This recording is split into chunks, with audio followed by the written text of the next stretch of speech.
आज हम गणित ब्रिज कोर्स कक्षा 9वीं की इकाई 10 ज्यामितीय उपकरणों का अभ्यास देख रहे हैं।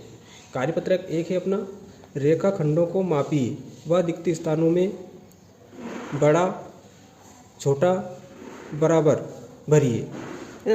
या तो बड़े का चिन्ह भरना है या फिर छोटे का या फिर बराबर का। तो जिसका मुंह खुला होता है वो बड़ा का चिन्ह होता है और जिसका बंद होता है वो छोटे का। और ये बराबर आपको ABCDE नहीं 5 जो रेखाखंड दे रखे हैं इनको मापना है और उसके बाद में बड़ा छोटा और बराबर जो आना चाहिए उसको भरना है।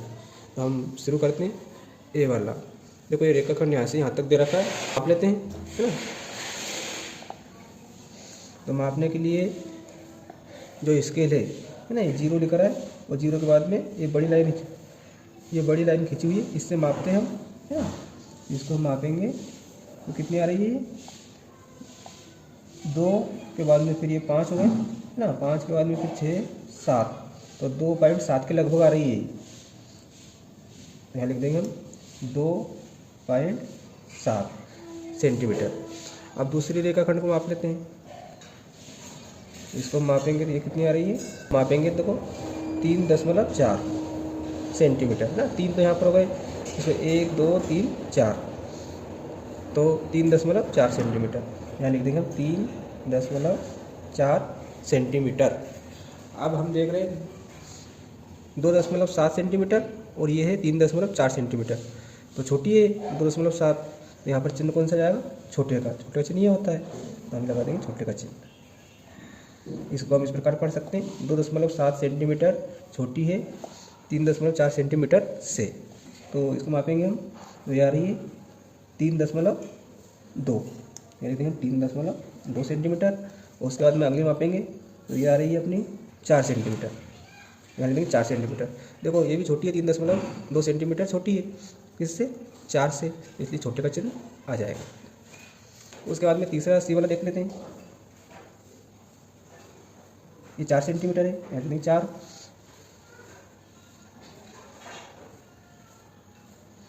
और ये भी 4 सेंटीमीटर है, यानी देखेंगे 4 सेंटीमीटर। तो दोनों बराबर है, 4 सेंटीमीटर और 4 सेंटीमीटर, इसलिए यहाँ पर चिन्ह कौन सा जाएगा, बराबर का, है ना। तो हम यहाँ पर बराबर का चिन्ह लगा देंगे, लगा दिया हमने बराबर का चिन्ह, ठीक है। 4 सेंटीमीटर है। उसके बाद में इसको मापेंगे तो 4.2, यानी देखेंगे 4.2। देखो 4 सेंटीमीटर क्या है, छोटा है ना, यहाँ छोटे का चिन्ह जाएगा 4.2 से। उसके बाद में ई वाला देख लेते हैं, 4 सेंटीमीटर है, तो देखेंगे 4 सेंटीमीटर पहले से लिखा हुआ है। उसके बाद में इसको मापेंगे तो यार 3.1, यानी लिखेंगे हम 3.1। तो 4 सेंटीमीटर बड़ा है, यहाँ पर क्वेश्चन जाएगा बड़े का। प्रश्न क्रमांक 2 है, एक समान चाल से चलने पर टावर के पास सबसे पहले पहुँचेगा। और बी वाला प्रश्न दे रखा है, टावर के पास सबसे बाद में पहुँचेगा। ये टावर दे रखा है, उसके बाद में राम, मोहन, राज, नीतू, सुमित। तो इनमें से सबसे पहले टावर के पास कौन पहुँचेगा, ए वाले में ये पूछा है। उसके बाद में बी वाले में टावर के पास सबसे बाद में कौन पहुँचेगा, राम, मोहन, राज, नीतू, सुमित में से। टावर का चित्र भी दे रखा है, तो इनकी लंबाई हमें मापनी होगी। जैसे राम टावर से कितने सेंटीमीटर दूरी पर है, 3.1 के लगभग, तो ये 3.1 सेंटीमीटर है। उसके बाद मोहन देख लेते हैं कितनी दूर है, ये 4.5, तो 4.5 सेंटीमीटर। उसके बाद में राज देख लेते हैं 5.2, ये है 5.2 सेंटीमीटर। नीतू कितनी दूरी पर है टावर से, 4.5, तो 4.5 सेंटीमीटर। उसके बाद में सुमित, नहीं 0 से लेंगे हमसे, और उसके बाद में 3.5 सुमित, तो 3.5 सेंटीमीटर। फिर टावर के पास सबसे पहले पहुंचेगा, तो जिसकी दूरी कम है वो सबसे पहले पहुंचेगा। तो 3.1 सेंटीमीटर किसकी दूरी है, राम की, सबसे कम है इन चारों से, तो सबसे पहले कौन पहुंचेगा, राम। यहाँ लिख देंगे राम। टावर के पास सबसे बाद में पहुंचेगा, तो जिसकी दूरी सबसे ज़्यादा दूर है वो बाद में पहुंचेगा। तो इसमें सबसे ज़्यादा दूरी किसकी है, राज की, 5.2 है सबसे ज़्यादा, तो हम लिख देंगे राज। कार्यपत्रक 2 है अपना, दिए गए बिंदुओं को रूलर की सहायता से मिलाइए व रेखाखंडों को मापिए। तो दो बिंदु दे रखे हैं, है ना, उनको हमें मिलाना है और फिर रेखाखंडों को मापना है। तो सबसे पहले दोनों बिंदुओं को मिला लेते हैं।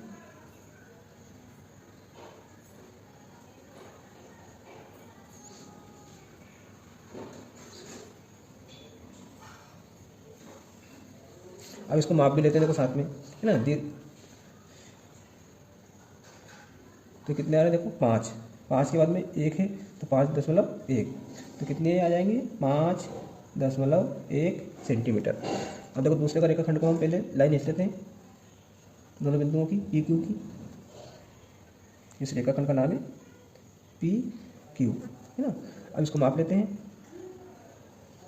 तो ये भी कितनी, देखो 5.1, यहाँ लिख देंगे 5.1। ये भी जो रेखाखंड है वो भी 5.1 सेंटीमीटर, पी क्यू रेखाखंड है वो भी 5.1 सेंटीमीटर। अब आर एस जो बिंदु है उनको मिलाएंगे हम सबसे पहले।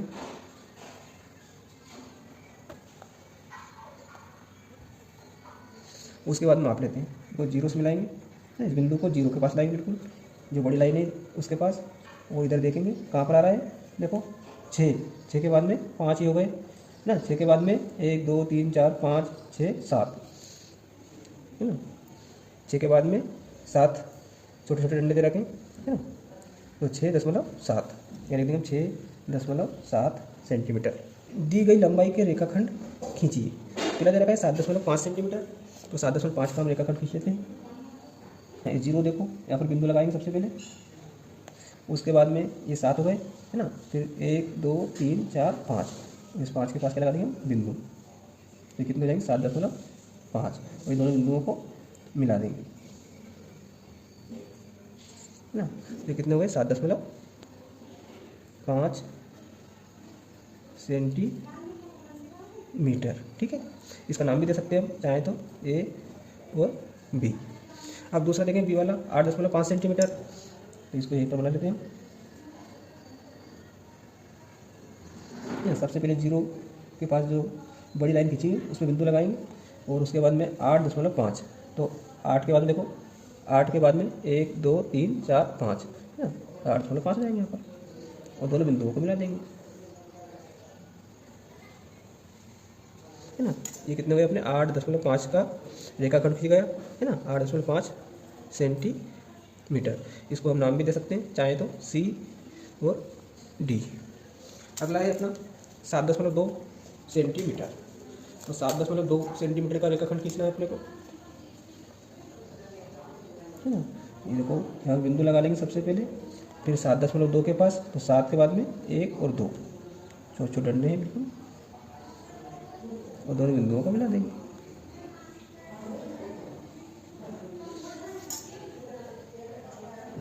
सात 7.2 सेंटीमीटर, ठीक है। इसका नाम हम दे सकते हैं ई एफ। अगला है 0.9 सेंटीमीटर। देखो 0 से हमें मिलाना है कितने 10.9, तो 1 2 3 4 5 6 7 8 9, है ना। 9 तक आ जाएंगे अपन, ठीक है, और दोनों बिंदुओं को मिला देंगे।